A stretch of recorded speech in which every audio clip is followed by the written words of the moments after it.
Okay, so we've been talking a lot on this channel about fighting, training, martial arts in general. And because of that, I do get quite a few questions from you guys. And one of the questions that I get all the time is look, I've been training, I've been doing jujitsu for quite a while now, and I'm wondering, do you think I should compete?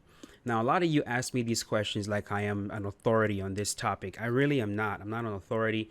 What I am, though, and maybe you understand this, what I am is someone just like you who's maybe had some experience in this, and I can share my experience with you.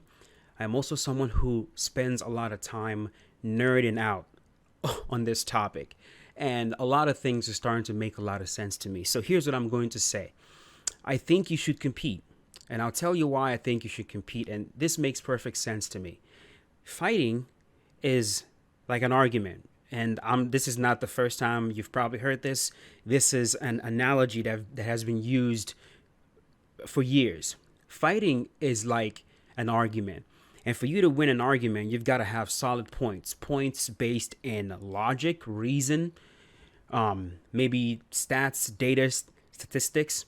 You gotta have solid points for you to be able to win an argument. Now, how do you develop solid points? How do you get to that point where you have sound reasoning? Well, a lot of times it's because of years of acquiring knowledge. You've spent a long time acquiring this knowledge, and because of the knowledge that you've acquired, you have solid points. Number two, you've probably tested your points in arguments in the past, and you've seen that your points can stand up to scrutiny. You've engaged in debates. You've allowed people to question your methods. You've allowed people to question you. They go, I don't agree with you. And that allows you the opportunity to argue back and forth with them. And you've succeeded in helping other people see your point, and they've come to understand that your point makes sense. So, for you to win an argument, you need training. Training is the part where you gain knowledge in whatever topic it is you're arguing about. It could be, I don't know. I mean, the big thing right now is COVID and vaccines. So let's say you get into a debate about that. Well, you need to have knowledge in that field. And you need to have spent years acquiring knowledge in that field. And so that when you engage in a debate with somebody, you're able to present them with solid points backed by sound logic and reasoning. Now, how do you know if your points are solid? How do you know if your arguments are sound? How do you know if you don't allow them to be scrutinized? Which is again a big issue in this day and age. A lot of people hold opinions, they hold arguments, they hold points, but then they never want the other side to debate them. They never allow their points to be scrutinized. They avoid that. They run from that. So how do you know you're right? How do you know you have a point? How do you know you make sense if you don't allow other people to question your methods and put you on blast so that you have to defend those methods? So you have to defend that thought process. How do you know? The question is you don't know. Everything in your head is theory. But there's going to come a time when you're going to need to back up those claims. And if you haven't spent enough time defending those claims to know whether your claims are correct or whether you need to refine it a little more, when it comes time to truly defend it, you're going to fail. The people that figured out how to make a plane fly, at one point it was theory. At one point it was just a thought in somebody's head, but it had to get to a point where they tested it. They had to put that into practice. It failed. They refined it. It failed again. They refined it some more. And they kept refining it until they got to a point where, oh my God, this actually works. There's a principle here. There's a solid framework of ideas right here that we can apply to every single mechanical thing we want to fly. And it's going to make sure that it flies because we've arrived at a point where we know this thing works. Same thing goes with fighting. You know what competition exposed to me? Competing showed me that I am shit at jujitsu. Truly. Because, like, I knew I was crap at jujitsu. When you're a white belt who's been doing jujitsu for about a year, the truth is you suck. You really do suck. Now, are you better than a vast majority of people who don't know how to grapple at all? Yes. A regular guy on the street, I'm going to run through them. It's pretty much that simple. But in the world of jujitsu, against other people that grapple, wrestlers, whatever, I would be considered poo. I would be considered shit. And I didn't understand how shit I was until I actually grappled, until I actually competed. Because here's what happens. In the gym, I was doing very good. Not only was I doing very good in the gym against other white belts, I was doing very good against blue belts in the gym. I was doing very good against purple belts. I wasn't getting submitted. I was very strong. I was able to hold my own. I would go against brown belts and I would keep myself from getting submitted. I do everything right. Arms in, protect my neck at all times. When they apply a submission, I look for the defense properly. I was doing every single thing up unto the knowledge that I have. I was applying that knowledge in roles very well. And so I thought, okay, I know I suck at jujitsu. I'm still a white belt, but I have to be one of the better white belts out there because like I don't get submitted, I don't get smashed like that in the gym, and I think I'm going to be okay. But what happened was the moment the competition started, every single thing that I knew flew out the window. I watch myself in that fight and I see a complete and utter bum. I see someone that looks like they've only been doing jujitsu for 2 months.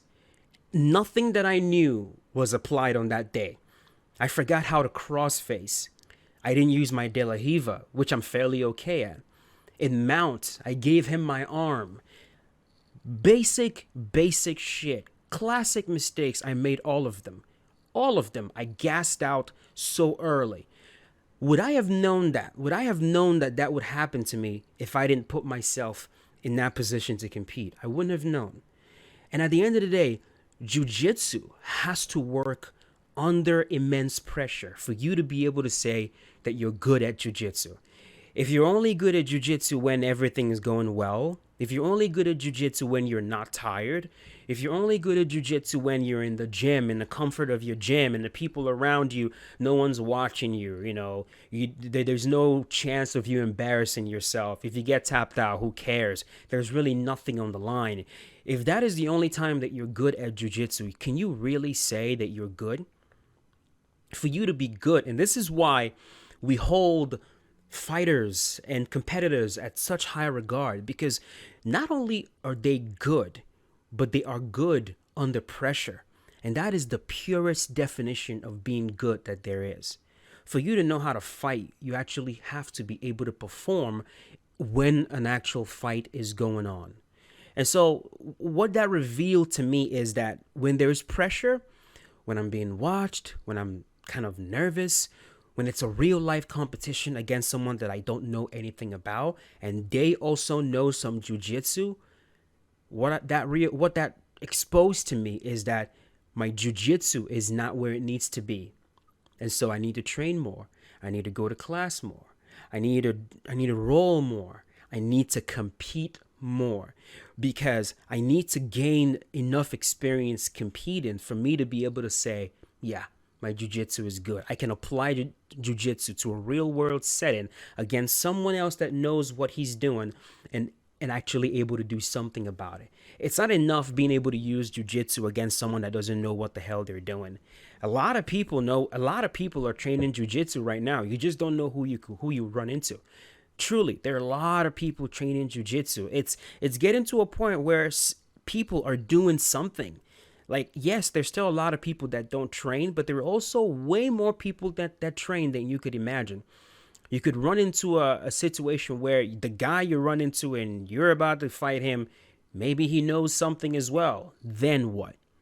So I would say compete, because competition is what's going to actually reveal to you how good your jujitsu is.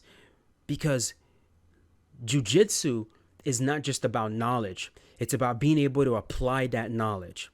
And if you're able to apply that knowledge that you've gained under pressure, then you can actually say, yeah, I'm kind of good at this shit. And right now, I can't say that I am. I can't say that I am. I have to compete again. I got to do it again and again and again and again and again. And only then Can I look you in the eye and say, yeah, I'm good at jujitsu? Like my professor, he'll see what I do and he'll tell you, oh, Henry is good, but he knows and I know that I'm shit. You know what I mean? Like we both know. We both know that like I need to do this thing a little bit more. I need to compete. I need to compete. So don't be that person that only trains and never competes. I'm not saying make it a habit of competing all the time, but dip your foot in the water. You just try it out. Even if you're competing twice in a year, that's something. That at least it gives you an idea of what it's like to do this thing under immense pressure. And then you know what to work on. Because right now, I'm telling you, right now, oh my God, I learned so much. If I do this again, if I compete again, all the mistakes I made the last time, I will not repeat a single one of them, because I've gone through it. I've put myself in the fire right there, and I've seen exactly what it can do to you. So I went a long about way of answering a very simple question, but I wanted to answer it in a way that you understand my reasoning. Do I think you should compete? Yeah, I think you should. As soon as you can, jump in there, compete, keep yourself safe. If you get caught in a submission, especially a limb submission, tap quick. Make sure you record your fight, go back home, watch it again. Don't beat yourself up too much about it. Understand that a vast majority of people that compete lose their first match, and then do it again and do it again and do it again. Let's do it together, because that is exactly what I'm also going to do. And eventually, we're going to get to a point where this is nothing, where it becomes as easy as us going online, going on ranked and playing EA Sports UFC 4 against real life players, against other competition. So, yeah, you should definitely compete. And let me know how it goes. Peace out.